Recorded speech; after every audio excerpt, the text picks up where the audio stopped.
something like 85% of the world's emissions are covered by net zero goals. A lot of those are pretty wishy-washy. A lot of them aren't really backed up by policies or even kind of official targets. So the real question in my mind is that the next frontier, which is moving carbon pricing forward, and will that be done through the so-called carbon club mechanism, where countries that have carbon pricing join a network so that you could be trading carbon credits across different markets?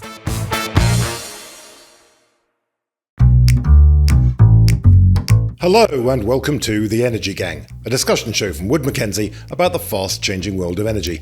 I'm Ed Crooks, and on today's show we're going to be talking about climate policy and what that means for energy. And we're going to be looking ahead to the COP30 climate talks in Brazil in November. Certainly talks, I think, they're going to be held in pretty difficult circumstances, and we're going to be getting into the reasons for that during this show. To do that, I'm joined again by Amy Myers-Jaffe. Amy is the director of the Energy, Climate Justice and Sustainability Lab at New York University. Hi, Amy. How are you? I'm great, Ed. Great to see you. And it's also a great pleasure to welcome for the first time another new guest on the Energy Gang, Simon Evans. Simon is the deputy editor and senior policy editor at Carbon Brief, which is a UK-based climate and energy news service. Hi, Simon. Welcome to the Energy Gang. Great to be here, Ed. Thanks for the invitation. Yeah, great to have you on. Now, tell us about Carbon Brief. What is the remit of that organisation? Yeah, so Carbon Brief, I mean, I've been there about 11 years now.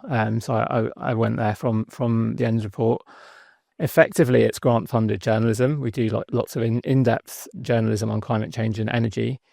And because we're grant-funded, we have this great privilege of being able to spend lots of time, reading, talking, digging into things, doing our own analysis, all things that, in the increasingly pressured world of journalism these days, it's very difficult for other journalists to be able to manage. Right. And as I say, we're going to be talking about COP30, looking ahead to those big annual climate talks, which are going to be held in Belém, Brazil this year.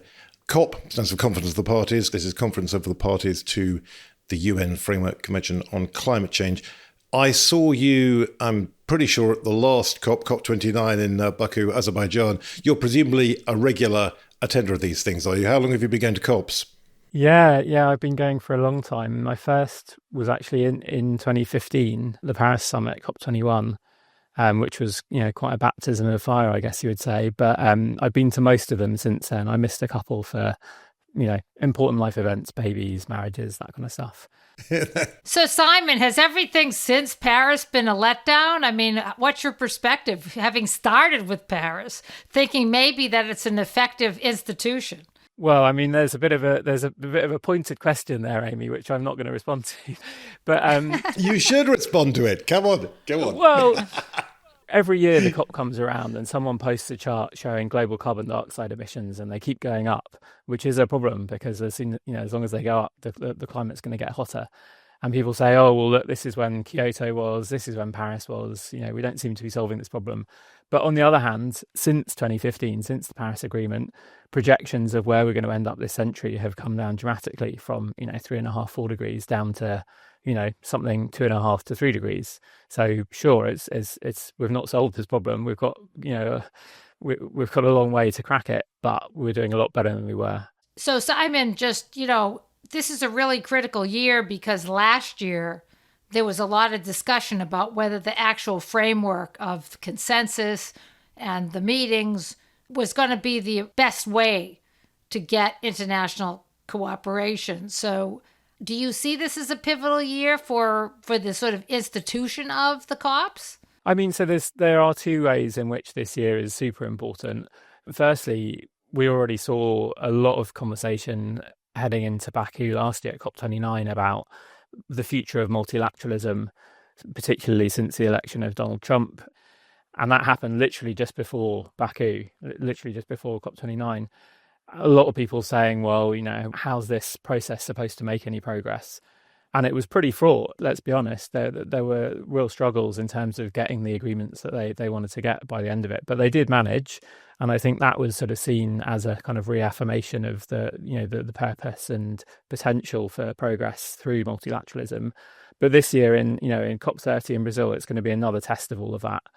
Interestingly, it seems like the US having said it's withdrawing from the Paris Agreement, may not even attend. So not sure what that will mean. But then you also alluded to this other question looming over the COP. So again, every year people talk about how we haven't cracked climate change, and surely therefore there's a better way. Surely we need reform of the process.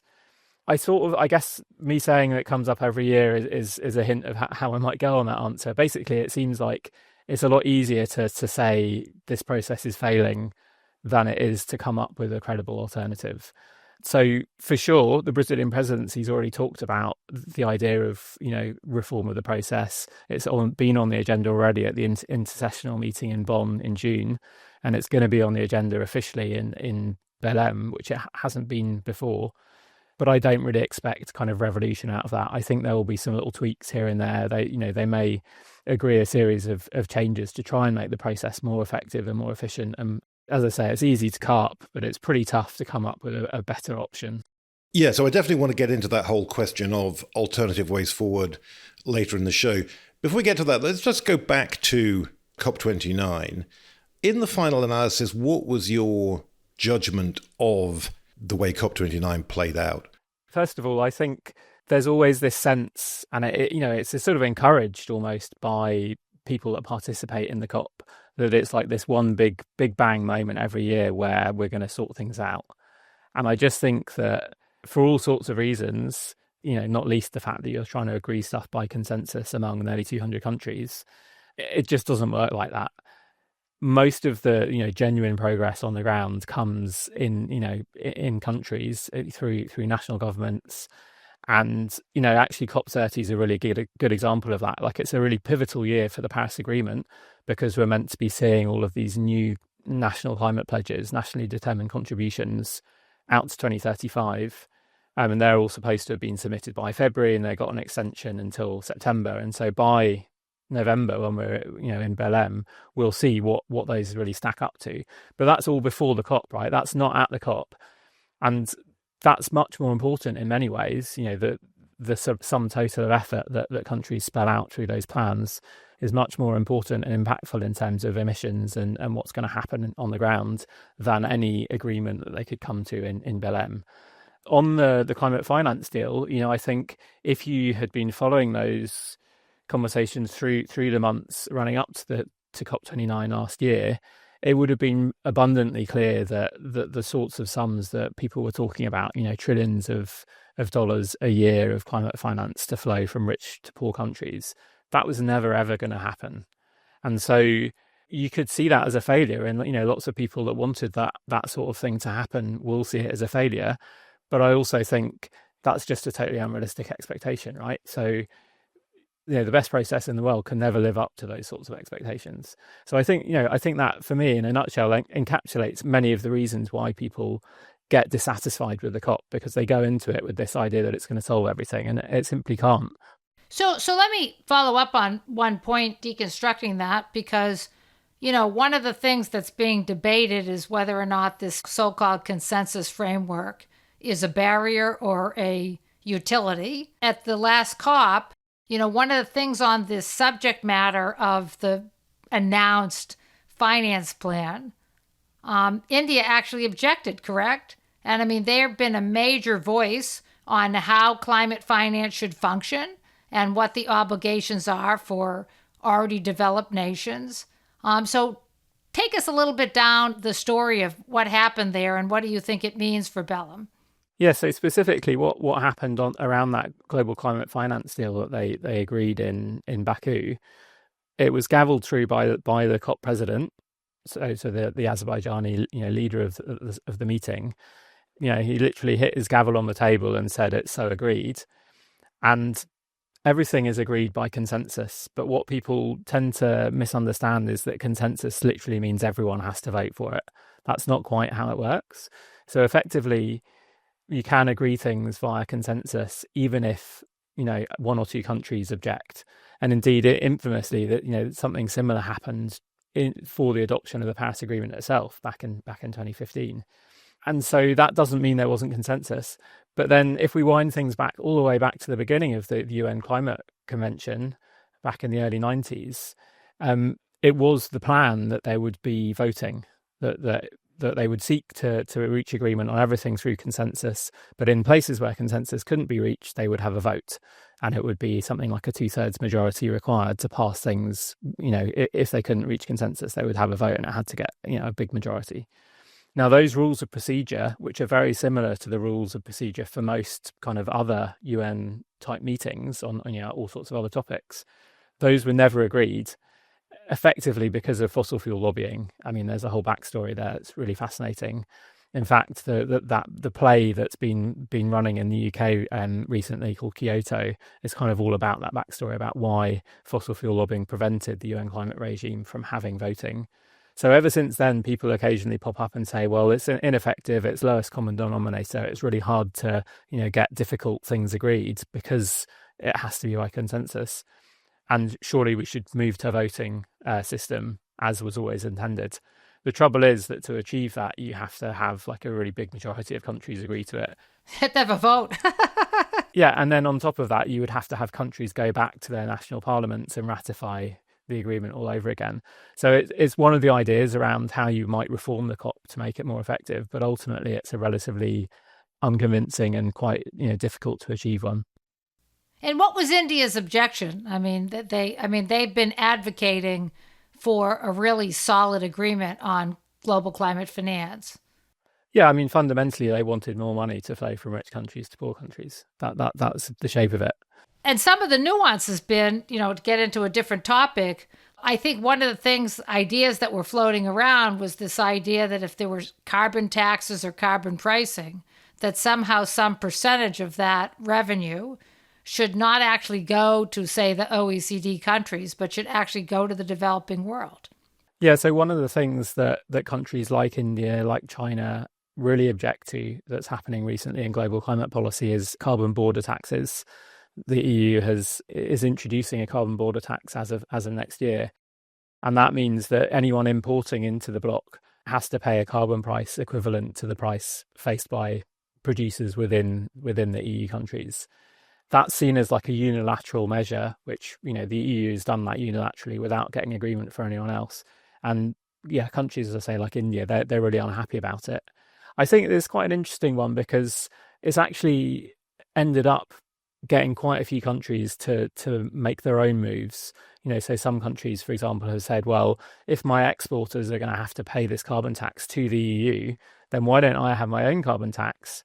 And then I get the money instead. Then they don't have to pay the tax when they export to the EU. Well, famously Brazil. Exactly, right. And so it's actually an interesting example of the kind of game theory around how you get different countries to act. Even if you can't kind of get them to agree, you can kind of nudge them into doing it. And China too, right? Carbon pricing in China is also making a lot of progress. So indeed, Ed, it didn't get much press because it was so vague. China and the EU made a joint statement on climate change. One would imagine somewhat in response to the U.S. position. Quote, the EU and China consider climate action and the clean energy transition an imperative more than ever. They confirm their commitments under the historic Paris Agreement. So one of the things that they kind of mention in their statement is this idea that they would cooperate on emissions trading. Yeah, so that is really interesting, that statement. When did they say this? Yeah, so it was towards the end of July, the EU and China put out that statement. It's really interesting, particularly in this world where people are questioning, the point and the kind of progress being made through multilateralism. The EU and China are effectively reinforcing their commitment to that. And actually, there's not a huge amount of content in there, but the fact that they've done that and they've done it together is significant on its own. Yeah, I agree. So let's just pick up that story then. Since COP29 and in the run-up to COP30, as you say, the crucial point of this COP has been meant to be countries coming forward with new, more ambitious, nationally determined contributions, commitments to emissions reduction. What have we had so far of the, as you say, 200-odd countries in the world that signed up to Paris? How many have, in fact, come forward with these more ambitious NDCs? Broadly speaking, very few of the biggest emitters have come forward with new climate pledges to date. China is definitely going to do it, but we don't know when, and it hasn't done it yet. The EU, again, they've kind of put out their number for 2040, but they haven't yet agreed on a 2030 target. and they're struggling to get that sorted. The US is obviously out. Yeah, countries like India, they also haven't put forward their new targets. So basically, Brazil, the UK, they've put forward their new targets, but the vast majority of the world's emissions are not yet covered by new 2035 targets. So that's in a way, like, no matter what happens actually physically in Belém in November, is a lot less important, as I said earlier, than the collective sum total of those new pledges that are supposed to happen before Belém. Amy, you've got that number, right? How many countries is it that have come up with updated NDCs? It looks like it's only about a little over 20 countries, and some commentaries are saying that one of those countries that submitted has actually been aligned with the 1.5 degree cap with a 2035 number. So I think 2035 is just a tough target for everyone concerned, especially taking the backdrop of the 2022 energy crisis and the sort of return to concerns about energy security.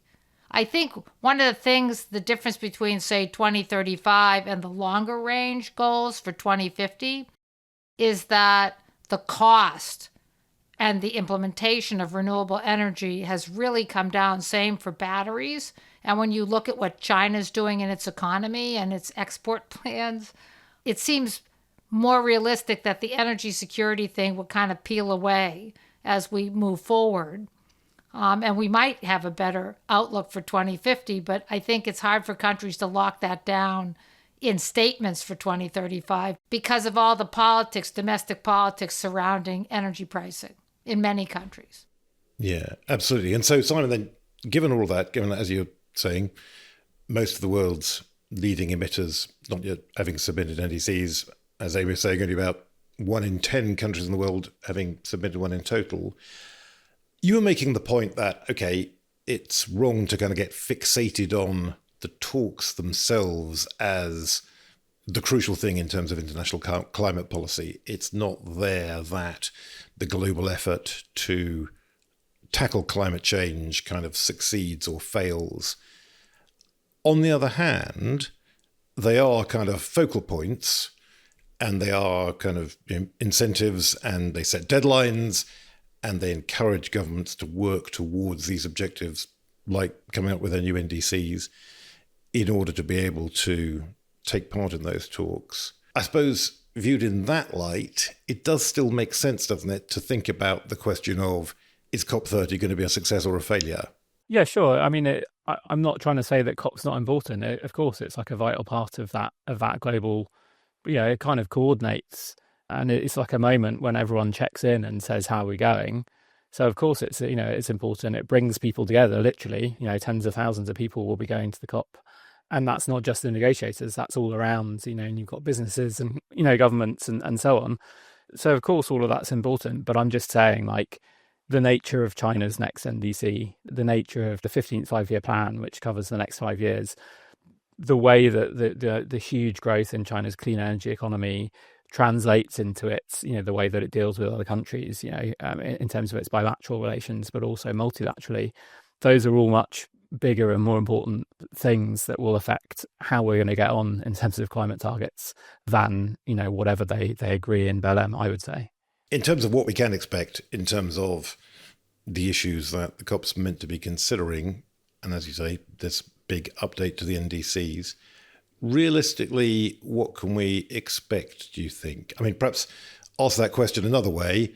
What would success look like? What would make you come out of it at the end and say, yeah, that was a good COP, that made the kind of progress we would want to see it making?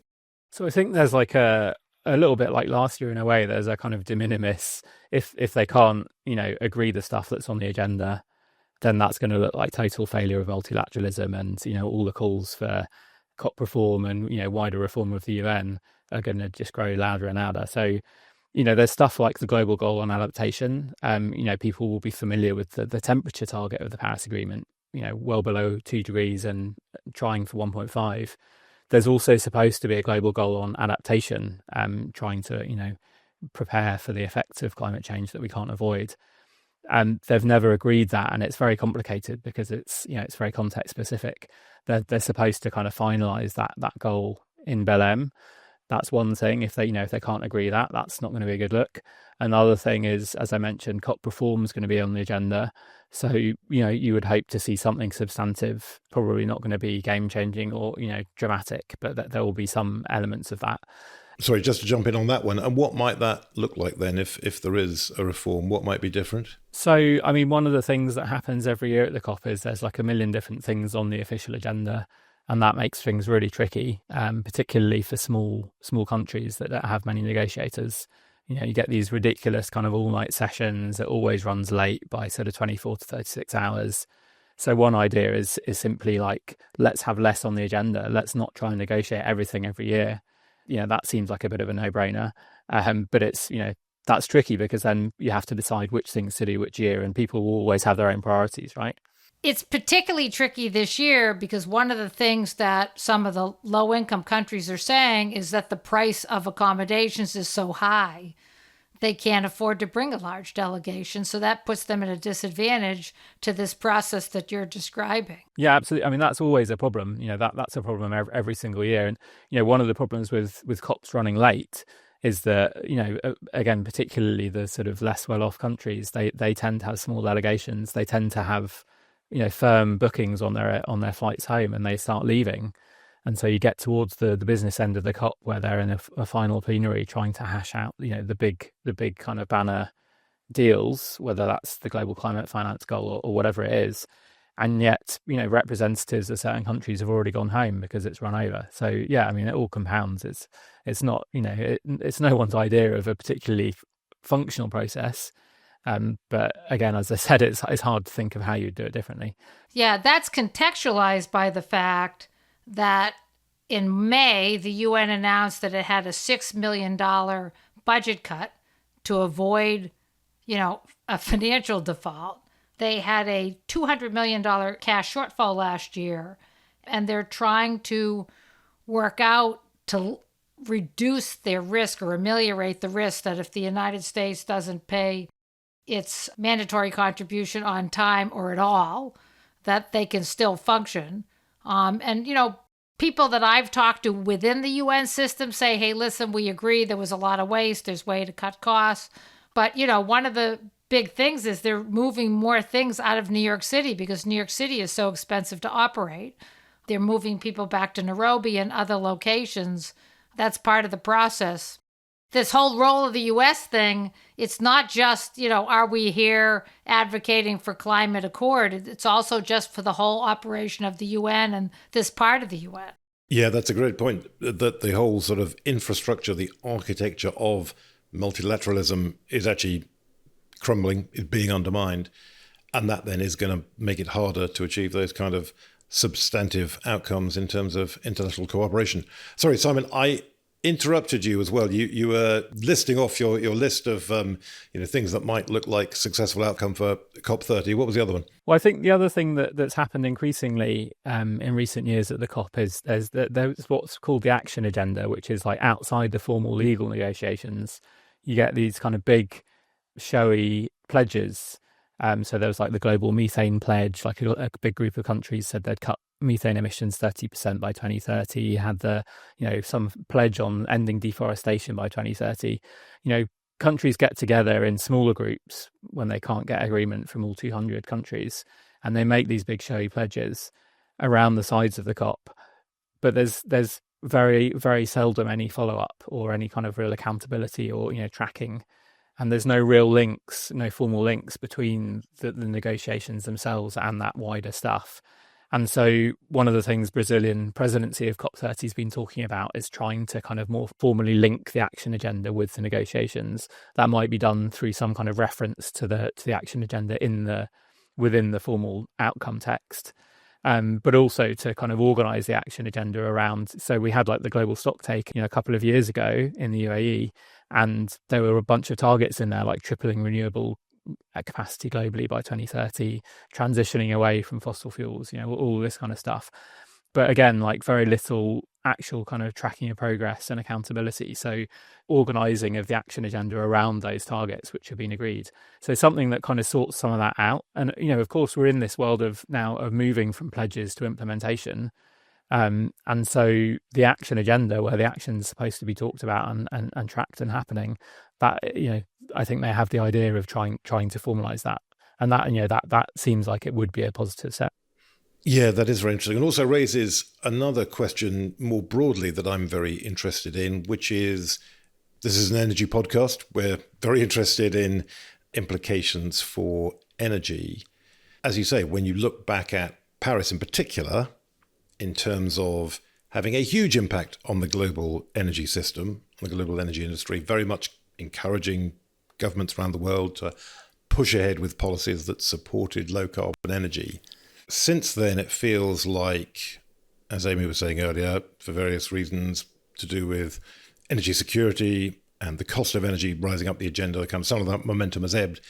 It also feels like subsequent COPs do not have as much impact on the energy system, on the decisions that people are actually taking in terms of capital allocation, what gets built in terms of energy infrastructure, and so on. Do you think that's right? And also, question, when we look ahead to COP30, what might the consequences of that be?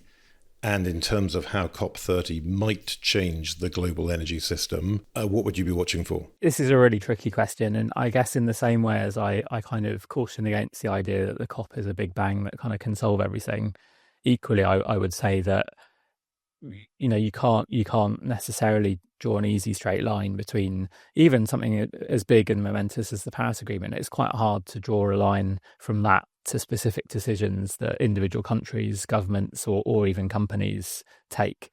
But it's part of that it's part of the conversation. It's part of what sets the context for people to make decisions. And it's pretty hard to argue that doesn't matter at all.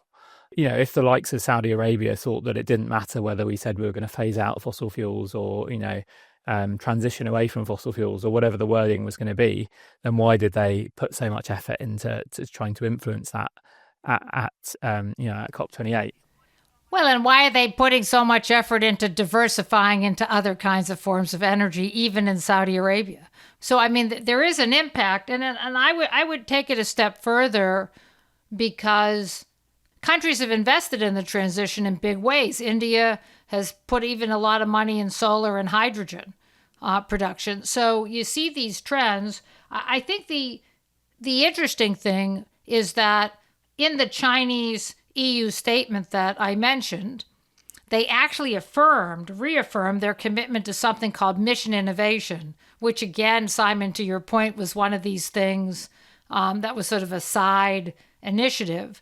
But unlike some of the other ones you've mentioned, people have tracked mission innovation. It was a pledge to double R&D in climate solution technology.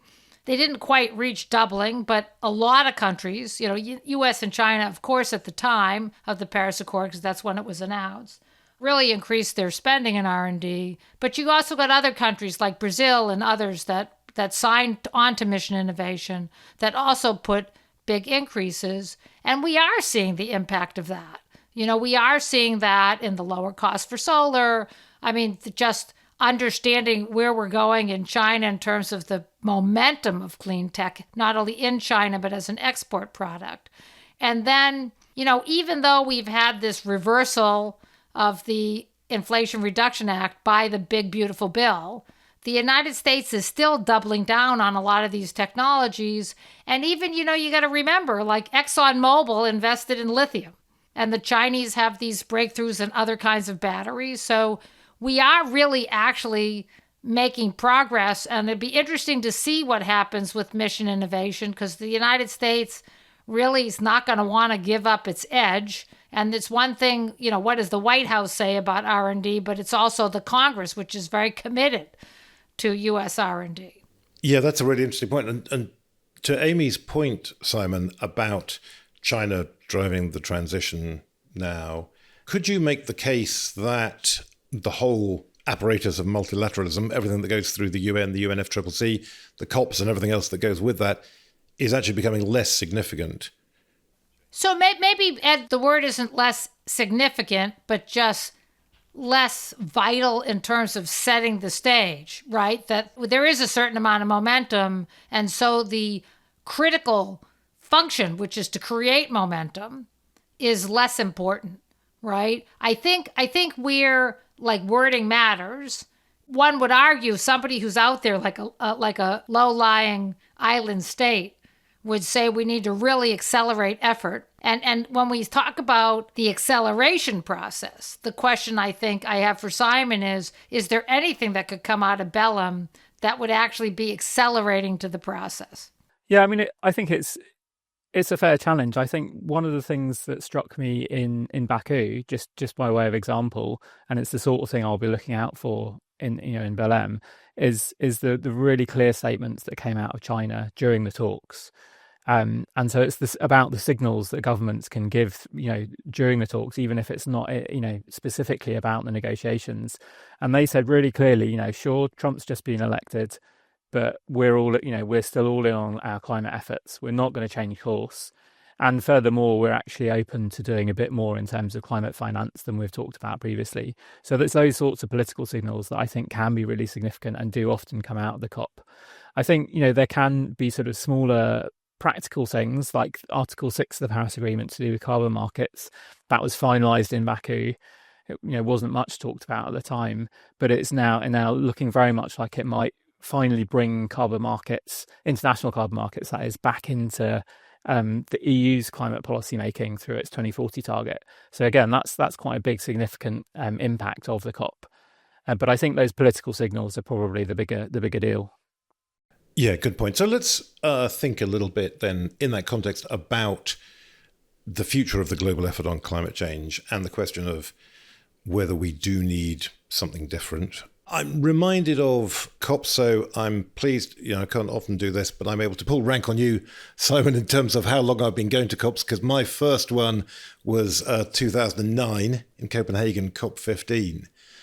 And one of the things I remember very vividly from that meeting was still a lot of talk about Kyoto.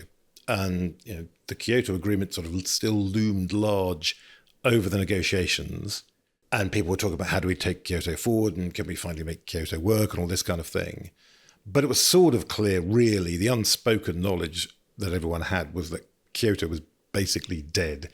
It had lost any force as a motivating agent in really getting people to take action, and something else was needed. And people were sort of starting to kind of blunder around for a new solution. And in fact, it took 6 years till 2015 for Paris to come along when people did find a kind of a new way forward.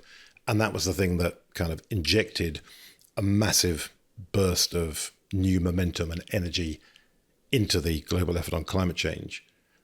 I wonder if we're now at sort of an analogous position with respect to Paris, that are we 10 years on from Paris? It's kind of like, driving Paris forward is becoming increasingly difficult. The 1.5 degree warming goal seems totally out of reach. So question, do we need something else that will kind of put new momentum back into the process? And what might that be? I mean, I guess, it's worth reflecting on the achievements of the Paris Agreement. I think even heading into Paris, before they actually agreed the thing, it was pretty amazing to watch as countries around the world, really unexpected places were suddenly producing these climate plans. Places like Ethiopia, Indonesia, Morocco. We mentioned, Saudi Arabia investing in like solar like anything at the moment, so they can sell more of their oil overseas instead of burning it for power. Like all of these things are part of, you can't ascribe them completely to Paris, but they're certainly a big deal that, that happened partly because of Paris. I find it quite hard to imagine what something completely different that would, be like the next step. Like we've got the Paris Agreement, it's just the framework, right? Where the progress needs to happen is in terms of the targets, but actually much more so in terms of implementing them. Something like 85% of the world's emissions are covered by net zero goals. A lot of those are pretty wishy-washy. A lot of them aren't really backed up by policies, or even kind of official targets, nationally. So really, that's the place where the progress needs to happen. It is the sort of international forum of the UNFCCC. Is that really the place where that needs to be changed, or is it actually, just your kind of national national political conversation, national action, national governmental change, those are the places where action needs to happen on the ground now. And I'm not totally convinced that a new framework in the international sphere is going to be the solution to that. So I'm not saying this is going to come from the COP, but actually there has been like an initiative. You mentioned Article 6, and, was it or wasn't it significant? Well, the interesting thing is we've had a lot of carbon announcements in the last year or two, right? And we have a couple things going on. You have the IMO. The IMO, the International Maritime Organization, right? So this is the global shipping body. Right. So, but then you also have, we're only a couple months away from the actual start of the Carbon Border Adjustment Mechanism of Europe, CBAM, right, which is supposed to start January 1, 2026. And that phenomenon has given momentum. Countries like Brazil, as you mentioned at the top of the podcast, countries like Brazil are putting in their own carbon pricing for these key sectors like iron and steel and aluminum, because why pay the Europeans? I could keep the money for myself. And you see countries, Indonesia, South Africa, countries like that are not abandoning carbon pricing. I mean, there's this whole, issue with like Canada and Australia going up and down on carbon pricing.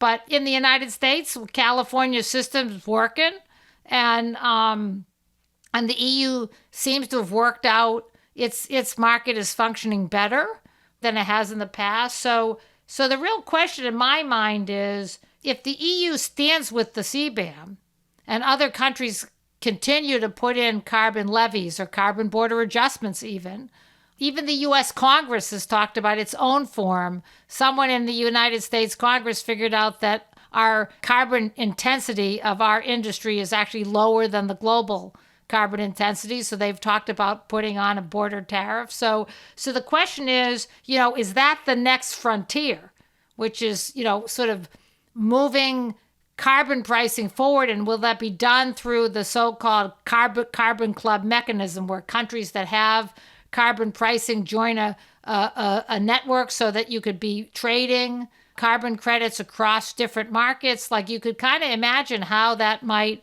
play out if Europe holds its ground. That's really interesting. Yeah. What do you think about that, Simon? Is that a viable way forward? I mean, I guess, of course, carbon pricing is quite helpful if you're trying to cut emissions. And so to the extent that the EU's decision to impose that carbon border tax is encouraging other countries to also introduce carbon pricing. We didn't mention China, but their national trading scheme is also expanding to cover some of those key sectors that would be affected by the EU's CBAM. So obviously that's going to be helpful in cutting emissions. I guess where I slightly hesitate is I'm not sure I imagine there ever being something called a carbon club that people join that's formalized and that is somehow an alternative to the international kind of climate talks. I guess, we're in a real fix with climate change, because it's this huge problem. It's getting worse. We're seeing the impacts of it all the time. We know that we're not doing enough to solve the problem. So why do we have to replace the climate process at the UN level with something else? We just need all the help we can get, I guess I would say. So sure, like if more people do carbon pricing, that's going to help. If more people have more ambitious pledges, sure, that's going to help. Like each of these are pieces that contribute to a wider aim, but I don't think that one necessarily negates the need for the other. Yeah, that is an interesting way to think about it. I'm not sure I agree, but we have just about run out of time, I think, and we have to be heading. Anyway, it has been fascinating talking to you, Simon. Thanks very much indeed. One thing I'm going to be very keen to do is to revisit this debate after COP30, when we have seen how that has played out, and I want to see if your mind may have changed at all by the time that all that's had a chance to play out. But let's, as I say, so let's talk again then. Would be really interested to hear from you then. Just before we go, we have time for our free electrons, personal items, things that we've brought in. Amy, do you want to share yours? So I've been researching this whole question about AI and how is it going to affect the, energy system. And, there's been a lot of coverage on AI, raising electricity demand in the United States and beyond. But there's been less coverage of this question about how much energy demand could we shed using AI. And so my free electron is a shout out to Amazon, which has been a big innovator in logistics and the use of AI and so forth. And they announced recently, I don't know if they'll stick with it, that they're coming out with new eyeglasses for their drivers. This way they could be efficient not only when they're driving and use, these programs that help you avoid traffic and save fuel en route. But now these glasses apparently are ideal because you can still have your route planning while you're picking up the package in the truck. And then, if you're going to an apartment building or something, it can still give you instructions about how to get past the gate or give it to the doorman or what you're supposed to do when you get out of the truck. And so, and then there's some new idea that maybe when you would reach into the truck to save time, all the packages that aren't supposed to go to that location would have red on them, and just the packages you're supposed to take would have green. And so it's really like taking us to the next level here with this whole eyeglasses idea, which we all originally rejected when it was first introduced a few years ago. I think it was maybe Facebook was the first one to talk about these glasses. I forget, but maybe the glasses are starting to find their time, which is a little frightening. But yes, anyway, sharing that as my free electron. That is very interesting. I wonder if I should do my next thing, because I also have a free electron on AI. And actually, rather agreeing with you, rather complimentary, been thinking a lot about the impact of AI on energy demand, all the new data centers that are under construction, massive amount of new demand coming in, particularly in the United States, but many other countries around the world as well. And obviously there's a big question about, is this a bubble? Is there kind of too much speculative excitement? Is everyone only on one side of this and thinking we have to get into this at all costs, which means that you're going to get overcommitment, overinvestment, too much of a build out, and then there's going to be a lot of excess capacity, and it's going to mean financial problems. People who borrowed too much, for instance, to build their data centers are going to get into terrible trouble, which is possible. Who knows? Absolutely possible at some point. The history of all of these kind of new inventions, from the canals, the railways, the internet, all of these things have led to speculative excess at some point. So entirely likely, I think, with AI. But just as a specific thought about what's going on right now, when you think about what we're doing at our company at Wood Mackenzie, we had a presentation at our town hall the other day on what we're doing with AI. And when you think about how much progress we've made just in the past year or so, about how much we're expecting to do that's going to be new over the coming year, and you think about that being multiplied up hundreds and hundreds of thousands of times in so many other companies around the world, all these new applications for AI that are only just beginning to be discovered. As you say, some of those things that Amazon's doing being great examples of those. It is, I think, increasingly clear to me, it is actually going to be transformational. There is something really fundamental there. And it is clearly going to lead to a lot of these huge changes in energy as well as everything else. And as you say, there will definitely be counterbalancing impacts. But even so, it is a huge fundamental change. And relative to where I was perhaps a year ago in terms of being perhaps a bit more skeptical about whether a lot of this was being overhyped, I think I am now falling into the position of thinking that actually this really is a very, very fundamental change. Oh, 100%. And from the integration of renewables, I mean, just across the whole spectrum of things you're going to be able to do that were too hard before. Even new materials for embedded carbon materials. I mean, there's just a lot of things that can take place that we've been struggling with, one researcher, one new company at a time. And now all of a sudden, I talked about the word accelerating. Now all of a sudden you might have this giant acceleration in technologies that can be utilized for energy efficiency, for fuel saving, and so forth. I think it's going to be very impactful. Yeah, absolutely. And Simon, final word to you. Yeah, thanks. I guess I'd actually reflect on your examples you've both just given in terms of AI. I mean, it seems to me like this kind of encapsulates how the real world differs from, what people say and what people write in newspapers. There's been this big hype cycle around AI, and it's going to be terrible. It's going to, basically destroy the planet with all of the emissions and energy demand. And then now we're saying, oh, well, perhaps it's going to cut emissions.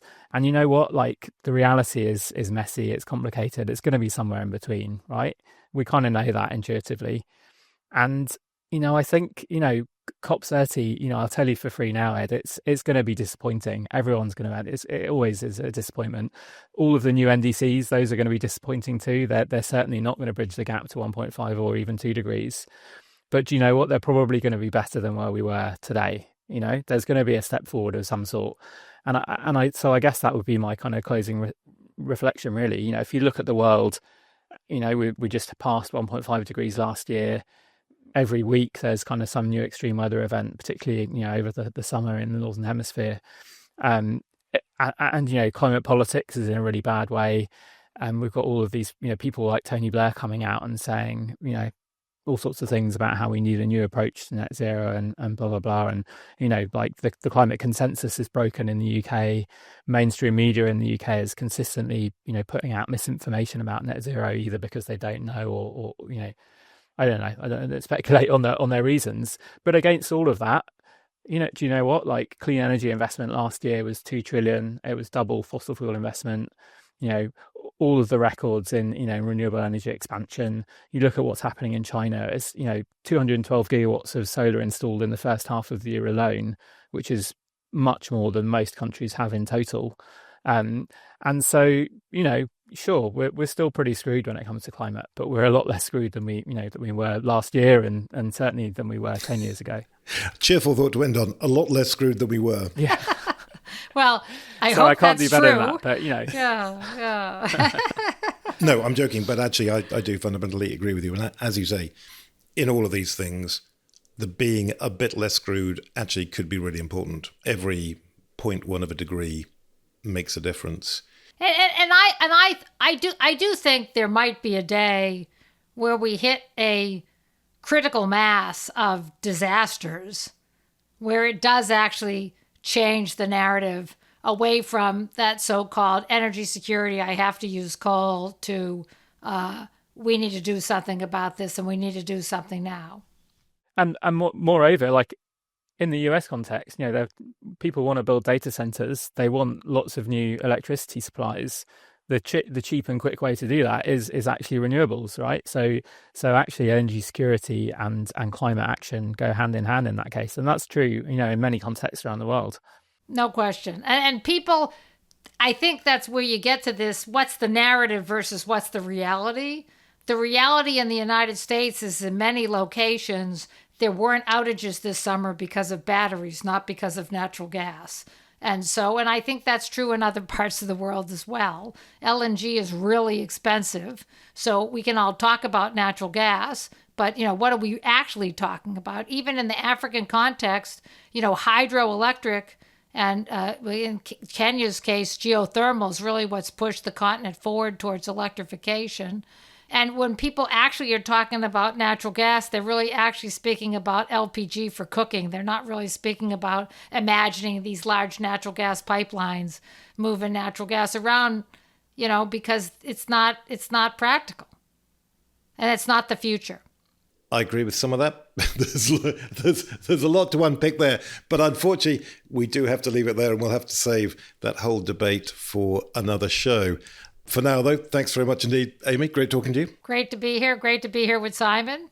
Yeah, thanks very much for coming on, Simon. As I say, very much hope you'll come back on again, maybe around COP30, perhaps to do the post-mortem on just how disappointing it was. Yeah, I'd love to. It's been a great conversation. Thanks for having me on. Yeah, it has indeed. Great talking to you. Thanks very much to our producer, Toby Biggins-Gilchrist. And above all, of course, many thanks to all of you for listening. We really value your feedback. Please do keep that coming. Contact us on social media. Leave a review, leave a comment.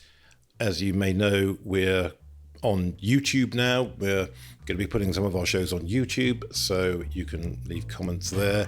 And please do follow us there. If you search for Wood Mackenzie, you can find all the episodes of The Energy Gang that we're going to be putting up on YouTube.